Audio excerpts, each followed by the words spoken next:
Assalamualaikum warahmatullahi wabarakatuh. Saya Kori Amalia Nurhasanah Dewi, NPM 718212510 dari Fakultas Ekonomi dan Bisnis, Prodi Manajemen. Di sini saya ingin menyampaikan sedikit materi yang bertema tentang seleksi personel dan juga repatriasi. Di mana sebuah perusahaan multinasional itu melakukan seleksi karyawan biasanya itu dari berbagai negara untuk memenuhi kebutuhan personel di negara asal dan maupun juga perusahaan cabang pada berbagai negara lain. Di sini terdapat 3 dasar yang digunakan dalam melakukan seleksi personel.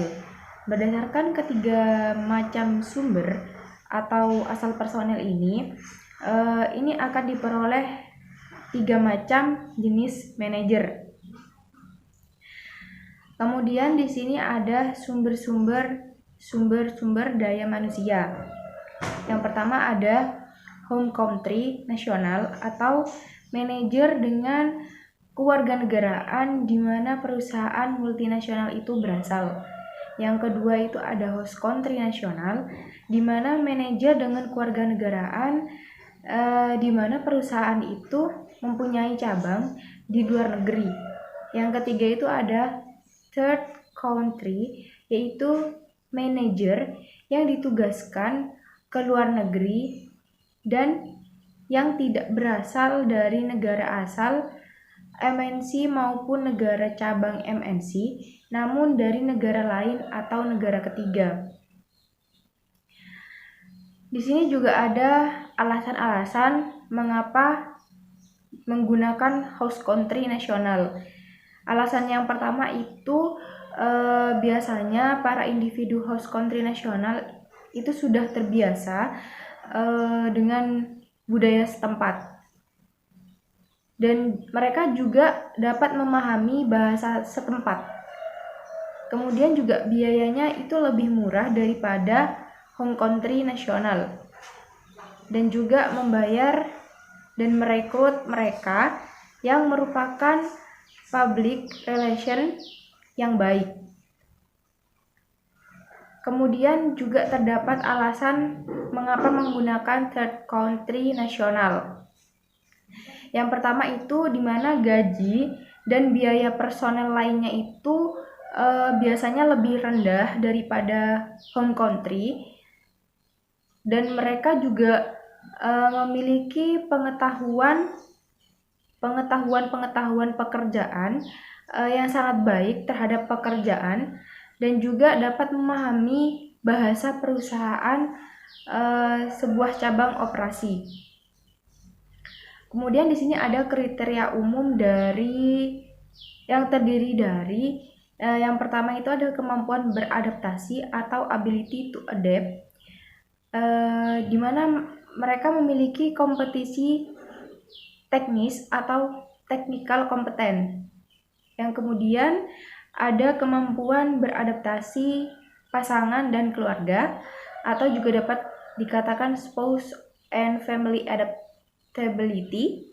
Kemudian di sini ada mereka memiliki keahlian hubungan manusia atau human relation skill, dan juga ada keinginan melakukan tugas luar negeri atau juga dapat disebut dengan desire to serve overseas. Kemudian juga mereka ada pengalaman luar negeri yang lalu atau previous overseas experience, memahami budaya negara yang dituju atau understanding of host country culture, dan juga memiliki sebuah kualifikasi akademik atau academic qualification, dan juga kemudian ada pengetahuan bahasa negara atau knowledge of language of country. Dan juga ada di sini mereka memahami budaya negara asal atau understanding of home country culture. Menurut Tang, personel yang ditugaskan ke luar negeri itu dapat dikelompokkan kepada 4 kategori. Yang pertama itu ada CEO atau Chief Executive Officer, di mana SEO ini memiliki kriteria yang terdiri dari good communication, have management talent, maturity, emotional stability, ability to adapt to new environment. Yang kedua di sini ada FH atau functional head, di mana kriterianya itu adalah yang pertama itu ada maturity, emotional stability, dan technical knowledge. Kemudian di sini yang ketiga ada troubleshooter atau orang yang membantu permasalahan dalam perusahaan. Dan ini biasanya kriterianya seperti memiliki technical knowledge, able to exercise, inisiatif, dan juga kreatif. Yang keempat itu ada OP atau operatif, di mana kriterianya di sini ada maturity juga, emotional stability, dan respectful of low people. Kemudian di sini terdapat kriteria khusus, di mana yang pertama itu adalah kemampuan untuk menyesuaikan perubahan budaya atau adaptability to culture change. Yang kedua itu ada kebebasan dan kemandirian atau independence and self-reliance. Yang ketiga itu ada kesehatan fisik dan emosi atau psychical and emotional health.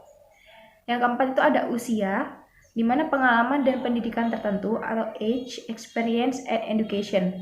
Yang kelima itu ada pelatihan bahasa atau language training. Yang keenam itu adalah ada dorongan melakukan tugas ke luar negeri atau motivation for a foreign assessment. Kemudian yang ketujuh itu ada pasangan dan ketergantungan atau spouses and dependence. Yang ke-8 ada pasangan atau anggota keluarga harus memahami dan saling mendukung untuk sebuah kelangsungan pekerjaan sang manajer, yang biasanya itu akan melakukan penyaringan sebuah kemampuan anggota keluarga yang akan diajak ke luar negeri oleh calon manajer. Calon manajer itu yang akan ditugaskan ke negara lain. Kemudian yang ke-8 di sini ada kemampuan kepemimpinan atau leadership ability. Di sini kemudian ada prosedur seleksi personel internasional. Di sini ada 2 prosedur seleksi yang digunakan digunakan oleh MNC. Yang pertama itu adalah ada tes dan yang kedua itu ada interview. Dari hasil penelitian ini bahwa 127 manajer MNC itu ternyata prosedur tesnya itu tidak populer. Kemudian di sini ada repatriasi atau pemulangan kembali manajer yang sudah ditugaskan ke luar negeri, disebut dengan repatriasi atau repatriation. Kemudian di sini ada alasan mengapa dilakukan pemulangan atau pengembalian para ekspatriat itu. Di sini jelaskan ada yang pertama itu secara formal masa tugas itu sudah selesai. Yang kedua itu para ekspatriat menghendaki anaknya sekolah di negara asal. Kemudian mereka itu tidak bahagia dan nyaman bekerja di negara lain. Kemudian juga di sini ada mereka itu gagal dalam melakukan tugas luar negerinya. Dan mungkin hanya sekian yang dapat saya sampaikan. Kurang lebihnya saya mohon maaf. Wassalamualaikum warahmatullahi wabarakatuh.